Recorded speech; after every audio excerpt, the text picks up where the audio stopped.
Okay. Let no one call me a TNA mark. Okay? Let no one say that I am not 100% objective when I do one of these videos. Alright? I am always objective. And tonight I'm going to prove it. Because tonight I'm going to objectively say that this edition of Impact was awful. And I will explain to you my reasons why. First of all, most of this show was dominated by the Angles renewing their wedding vows. Basically, we had a lot of vignettes throughout the night building up to it, and I did not care for this. It was too goofy for me, as was AJ Styles' involvement. I really hope this was just a one-week thing, because if TNA tries to pass off AJ and Karen Angle as being actually legally married, it's going to be the stupidest thing ever. So I really hope they don't go that route. Although I do like that the writers seem to be finally turning up the heat on this AJ Styles Kurt Angle program, which has been on a slow burn for quite some time. I just wish that Karen Angle was not at the center of this burgeoning feud, because right now Karen Angle is getting more TV time than the entire women's division and X division put together. Yeah, that's not the way it should be. And I really don't want to see Kurt and Karen Angle become the TNA version of Triple H and Stephanie, and it kind of seems to be heading in that direction right now, which is making me really uncomfortable. Next, where the hell was Jay Lethal? You spend 2 months making him look like a giant chump in this feud with 3D, and then you finally put him over like a hero on the pay-per-view, you know, saving the X Division almost single-handedly, and then on Impact, next Thursday on Impact, he doesn't even make an appearance. And Sabin and Shelley's role in that match was not, role in that match at Against All Odds was not even mentioned. What a joke. Am I going to have to make another video now about how can TNA improve their product video where I talk about how they need to stop pissing all over the X Division? I think I might. Speaking of which, the only actual X Division match that we had on this show was a pretty short three-way match where the wrestlers all had to play second fiddle to a bunch of NASCAR drivers, and the whole thing was ridiculous. I mean, if you like NASCAR, you might have gotten a kick out of this match in the interview before it, but I don't, so I didn't. You know, there was no reason in the world for those guys to be out there at all, except as some ill-conceived publicity stunt, which, judging by the ratings, did not work, and I have no idea what made them think it would.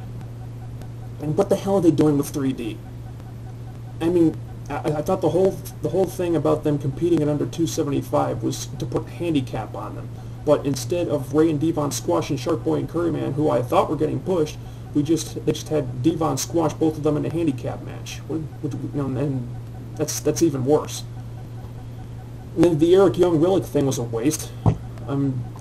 Hey, I know, let's have Eric Young be in the main event of a pay-per-view, then have him win a feud against James Storm, and then immediately invalidate all that by having him get squashed by Rebaj. Brilliant. And how many contract signings are they going to have before Samoa Joe finally signs that damn thing? It's getting so freaking repetitive. I mean, week after week, Cornette offers Joe the exact contract that he wanted, and week after week, Joe doesn't sign it because they get interrupted. I mean, why not just sign the contract before the show and behind closed doors where there'd be no distractions? Or say that anyone who interrupts their contract signing, you know, gets fired immediately. It's not rocket science. You know, the few things I did like about this show were few and far between. You know, Samoa Joe's promo was awesome. Rhino's promo was awesome. You know, they're bringing back the Elevation X match. You know, they made the announcement about that. And they've already put, you know, more effort into pushing Angle versus Joe than they did with Angle versus Christian. So those are things to be positive about. Also, the women's match was okay for what it was. It wasn't a 4-star classic or anything, but it was all right. You know, it looks like they're making, you know, a 3-way feud for the title now, which is just what I wanted to see happen. So that's good. Now we also had Petey Williams versus Scott Steiner again. This match was not as good as their pay-per-view match was, but it was pretty good while it lasted. Again, very short.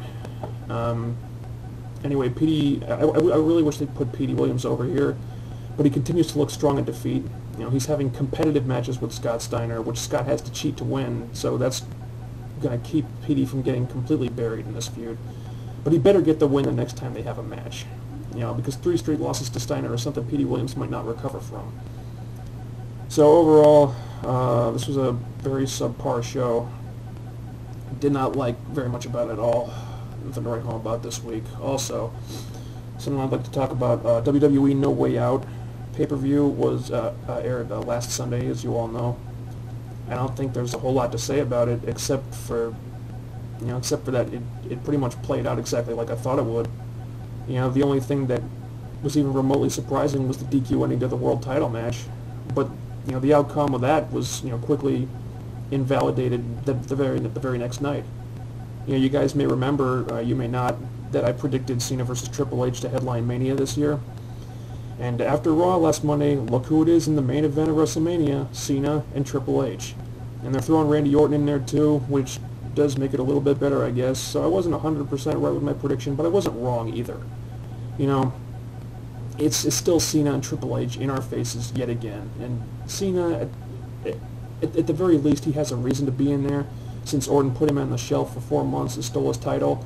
But why on earth is Triple H in this match, other than the fact that he's the boss's son-in-law? Can you answer me that? Also, Jeff Hardy wound up in the Money in the Bank match again, which I also said would happen. And I suppose there's a slight chance that they could have Jeff win the title shot and then cash it in the main event, making it a Four Corners match.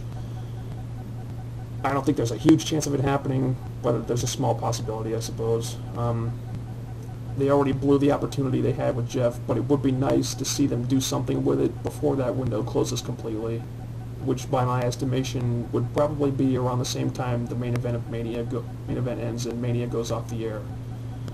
So, I guess we'll see. So stay tuned for that.